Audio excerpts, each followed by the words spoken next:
Hi guys, and welcome back to the channel and to the Day of the Dead Jade review.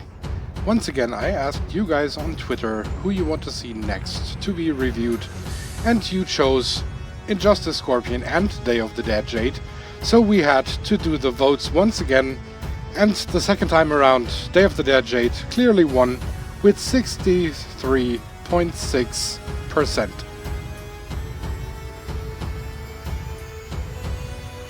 Day of the Dead Jade is part of the Outworld class, and her passive is called Angel of Death.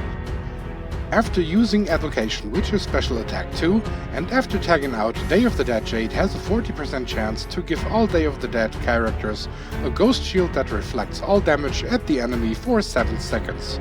Synergy-wise, opponent assassin characters have dodge chance reduced by 10%.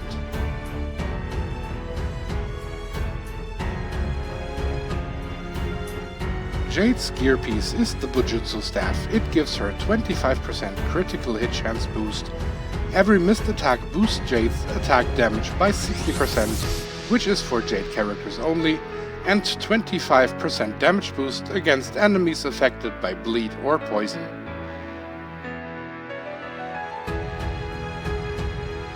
In terms of her feats of strength, she has to win 500 matches in battle mode to get her rune. For the victory stances, she has to win 750 matches in faction wars.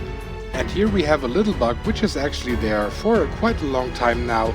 Instead of knocking out Jade enemies, she has to knock out Kitana enemies just like all other Jade variations. And it was a little bit weird because it seemed to work until you reached 80 Jade knockouts, but from then on we kind of had to continue with Kitana. And I actually have no idea if that was always the case or if that bug started showing up after a certain update or something, but to get all her taunts she has to knock out 500 Kitana enemies. For her icons she has to knock out 1000 enemies, for her backgrounds she has to win 200 matches in challenge mode, and for her titles she will have to perform 3000 combo enders. Now let's have a closer look at the victory stances one by one. We are starting with Double Down.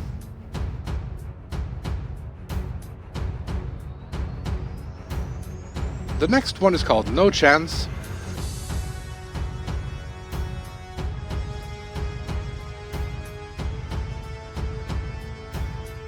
The third one is the Staff Kata, and it is for the Jade variations Day of the Dead and Assassin. And the fourth one is called All Too Easy. And on your victory screen it will look like this.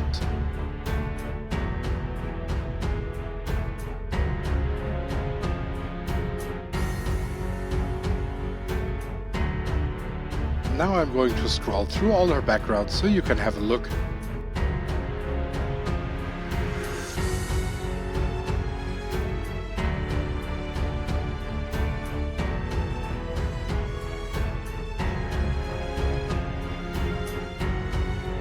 Next up we have the icons.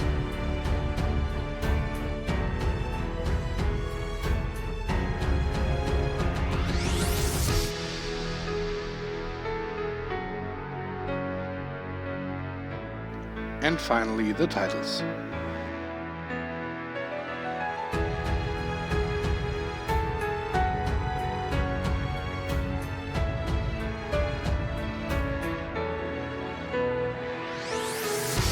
Day of the Dead Jade has two different kinds of combo enders. The first one knocks the opponent down with her staff. And don't be surprised, the bleed effect is not part of Day of the Dead Jade's asset. This is just gear related and comes from the Vial of Infinite Blood Scarlet gear piece. And I actually put this on her because of her second combo ender, because as you can see, once she performs this with that gear on, she causes so much bleed damage. And on top, with this gear piece, she gets a little more block break ability, so I highly recommend it. Also interesting, once you started the combo while the opponent tags out, you can finish the combo with the next opponent.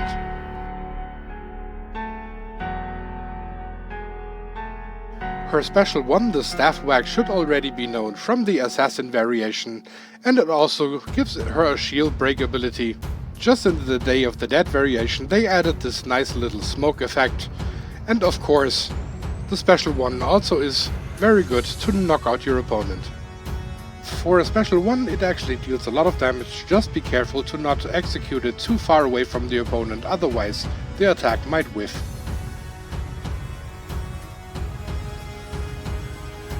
Her special 2 is called Evocation, and it gives her the already mentioned Ghost Shield, so she can reflect damage back at the opponents no matter if basic attacks or special attacks incoming. Even X-rays can be reflected this way. So in this case, the higher the damage that comes from your opponent, the less health he will end up with. And as you can see, the special 2 of Day of the Dead Jade is actually separated in 2 parts.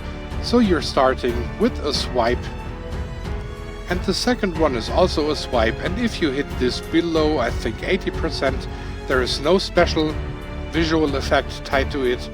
But if you get over those 80%, Day of the Dead Jade makes the opponent float on ghostly sugar skulls, also dealing a significant amount more damage to your opponent. So now again in slow motion. Here we go. And now this is really a special one now. Once you are very low on health, be it like Revenant Shield or Resurrected through the Living Dead armor, the special 2 will actually have a different variation, and it also gives her a vampirism effect with which you can refill part of your health again. And I think you have to be below 10% health to execute this one. Her X-ray, the Staff Buster, is also the same as the one of Assassin Jade, and just as her special 2, it has a blindness effect tied to it.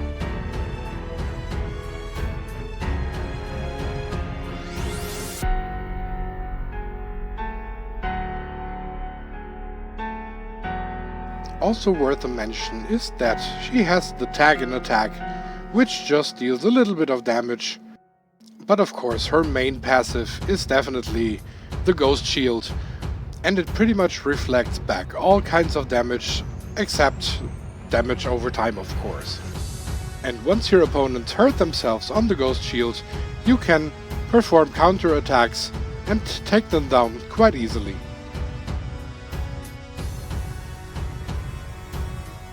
Ever since NetherRealm Studios released this picture, I was totally hyped for the character, simply because the design absolutely looks incredible. And even though I find MK11 Jade and Assassin Jade still the stronger variations for Jade, that doesn't mean that this character is weak in any shape or form. Combined with her Day of the Dead teammates, she is definitely a force to be reckoned with. And she's easily strong enough to sometimes take out an entire team by herself. The only thing that really seems a little bit weird to me is that her gear piece doesn't really seem to suit the Day of the Dead variation, simply because she doesn't really evade any attacks, which would be the requirement for a 60% damage boost. However, sometimes it just triggers out of nowhere and I have actually no idea why. For example, as I was recording the hard battle to cut the stuff here together for you guys, I always started with Day of the Dead Aaron Black. I always immediately tagged to Day of the Dead Jade to get her Tag in Attack on camera. And in the first battle of the 5, the staff actually triggered the passive, which means she had her glowing arms. The funny thing is just that this didn't happen with any of the other 4 fights, even though I just did exactly the same thing. But she still gets her crit chance boost from that gear piece, so if you are just fine with the crit only, then you absolutely can go for the staff, but I definitely would recommend a block breaking weapon, because Day of the Dead Jade is an absolute combo ender machine, and she's absolutely worth every soul you spend on her. Well, that was the review for Day of the Dead Jade. I will see you guys on Twitter for the next character review vote. KC over and out. Thank you for watching, Realm. If you enjoyed the slaughter and the bloodshed, you can support the channel by clicking on the like button. You can also click on one of the two videos presented by Baraka here.